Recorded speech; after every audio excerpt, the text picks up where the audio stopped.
29th. Apparently last week we had it wrong. I said 50 30 some odd days of quarantine. It's actually 60 days. So I think Governor Cuomo said 53 days last Friday. So I think I was off by a few days. That being said, we are here to entertain Fan to Fan, April 29th. How is everybody doing? Hope that you are doing well. We have something new that we literally just put on and created 5 minutes before the broadcast, which is our logo kind of rotating, the music, which is hot, hot, hot. Feel free to Shazam that and give credit to the artist, which is at the credit and the end credits at the end of our show. That being said, as usual, we hope everybody is safe and sound and with us. Once again, if you have not liked us, if you have not subscribed to the channel, please do share, tell a friend. We want as many viewers as we can. So before we do all of that, before we get into that, and before we get into the monologue, Calvin, bring in Calvin. How you doing in the West Coast? Everything chill?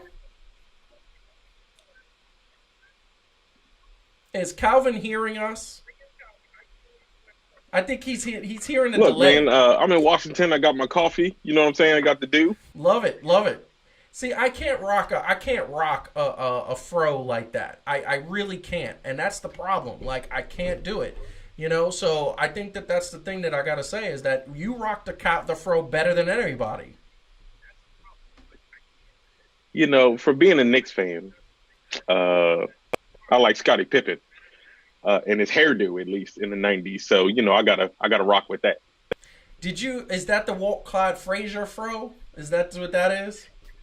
It's kind of like the '90s Clyde Frazier, right? Well, right now it is. You know, I look like Clyde Frazier's uncle. You do. You look like.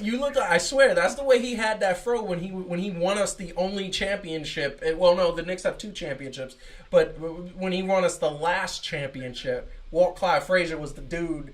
He had that fro rocking, and you know that was the Dr. J fro. Like that was. I wish I could grow a fro like that. That would be nice. That would be nice. I grow that. I'm trying to get the Phil Jackson mustache, though. Yeah, please. That's the. I call it the 1970s porn star mustache because that is just that's what it is. I get that Hispanic Puerto Rican curly fro that just doesn't work. It doesn't. I don't like it. It's just horrible. And all my Puerto Rican viewers out there, y'all know that our hair can be like annoying at times. We just want to go. Exactly. So, let's get into the topics of the day because the topics of the day are what they are. So, what it is happening is that, you know, I think everybody on the planet, if you haven't heard about the topic that is going down, which is, you know, a certain documentary. We talked about it on the show last week. We talked about The Last Dance. ESPN Films, I think one of the best sports documentaries I have ever seen. Gives me chills just watching it. I've watched a lot of sports documentaries. This one is amazing. And we're not going to give anything away because there's a lot of people that haven't seen episode 3 and 4. But there's one thing that if you're hiding under a rock, you've seen. And you've seen the heat and the drawback that Isaiah Thomas was getting because episode 3 and 4 kind of focused on the Bad Boy Pistons. 3 more on Dennis Rodman, but Dennis Rodman was part of the Bad Boy Pistons in the late 80s. He was drafted in 1987 or 88, if I'm not mistaken. Well, there was a big conversation about sportsmanship. Michael Jordan talked about sportsmanship. He talked about the fact that in his darkest moments, he took some serious losses, and as Michael Jordan's being as competitive as a person can get, he always managed to say, hey, congratulations. Don't worry. You beat me. I'm going to come back and I'm going to try to beat you. But you beat me. Okay? Good game. You were the better guy on this day. Well, guess what? We see that in today's day and age. We see people who lost in a championship round, giving a hug, giving a high five. People who have been injured, other players' teams checking on the injured player, making sure everybody's safe. And handshakes of truly competitive, like the highest people you could think of. We've seen that. We've seen that day and day. Now, the drawback that everybody gets is that today's NBA, today's sports are softer. Obviously, we have an entire generation, myself included, was raised on Disney films, raised on happy endings.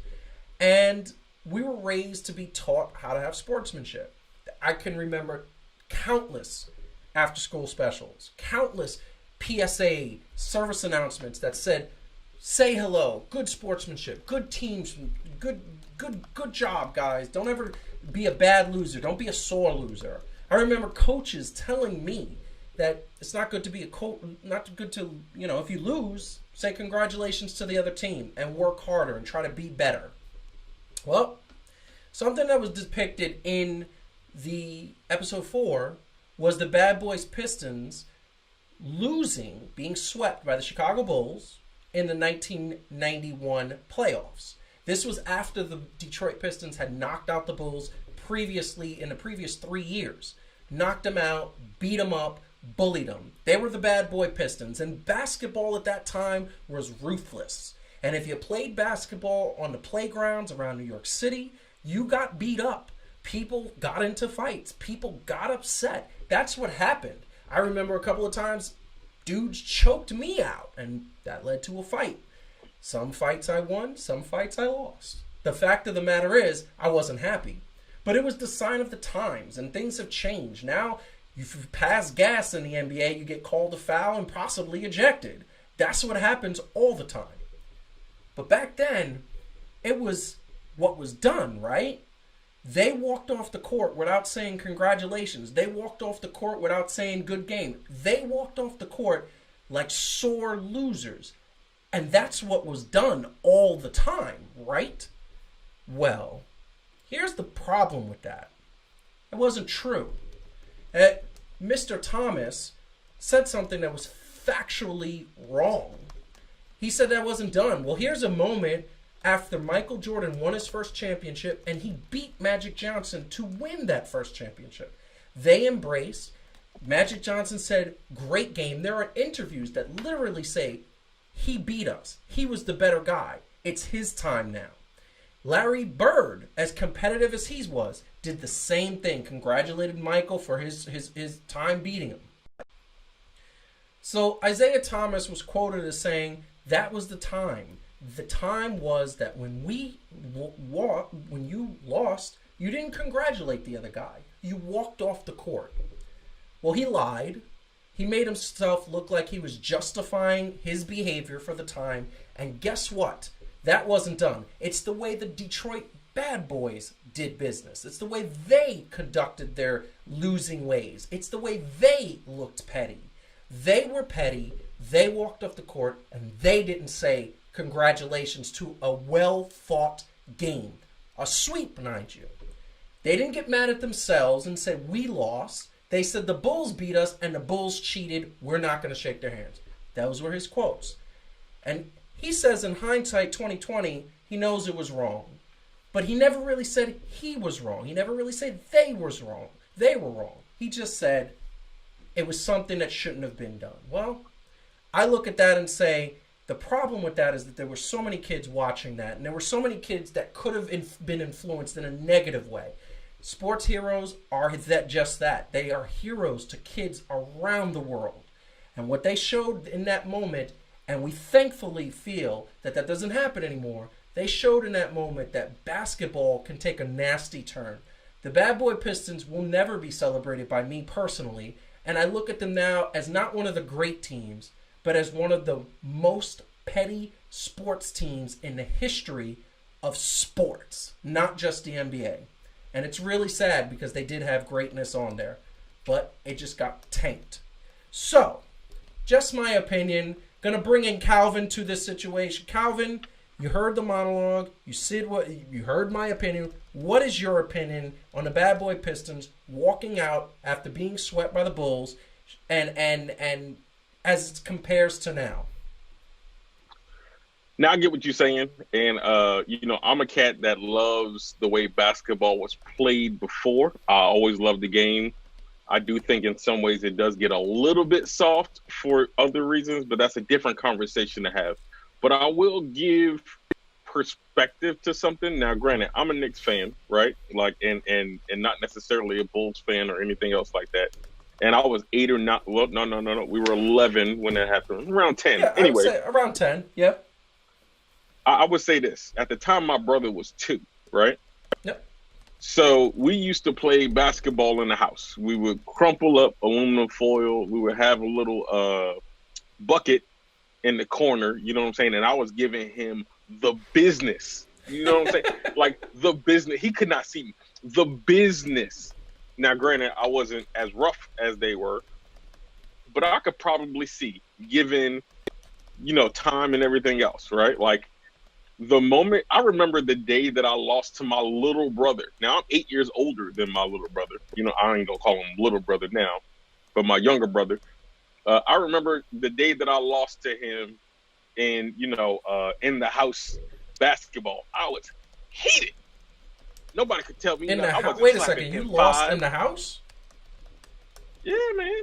Okay. Rules is rules, man. He was switching the shots. We didn't block because it was in the house, and I was like. Of course. So with that being said, I can see there being some ego there. I can see there being some, this dude, they think he overhyped. They were some rough cats, you know what I'm saying? And they had won twice, and they was trying to get their 3rd ring. Like, you couldn't tell them nothing. Man. So for them to lose specifically, I believe, to Michael Jordan and the Bulls, who they felt like they had his number and he was overhyped. Yeah. And for them to come back and not only lose, to get swept. They got swept. I can understand why they didn't shake their head. Like, I can understand. I'm not saying I condone it, but I definitely understand in the moment. Yeah, whatever. Yeah, see, like, miss me with that. But hold on, that's the thing. Hold on. So what you're saying is you understand it. I understand what they were feeling. You're absolutely right about understanding where they were coming from. Here's the problem with that. The problem with that is that you went from being they were champions already. It wasn't like they got beat and they hadn't won a championship. That would have, to me, stung a lot worse. They were already champions. Like, and what would have been the harm? And by the way, they were the ones beating him up. They were the one beating him up. They were brutalizing and cheesing him. And that's the old playground terminology. Oh, exactly. But that's the point, right? We was doing everything that we did in not only 1 year or 2, but 3 years. We was doing everything that we was doing, and this dude not only withstood that, he swept us. Like, okay, remember that time we was at the crib and you had beat me 437 games of Street Fighter in a row, and I got my 1 win and I tried to quit? Yeah, you did. And I didn't let you. Exactly. I wasn't going to let you because by the way, that was luck. I still say that to this day. That was luck. Okay. All right, Isaiah Thomas. It's cool. Like, if you want to.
Hope you liked the video that you just saw.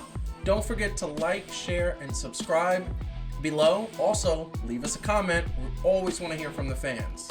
In the meantime, we're going to keep bringing you content as long as we can. Talk to you soon.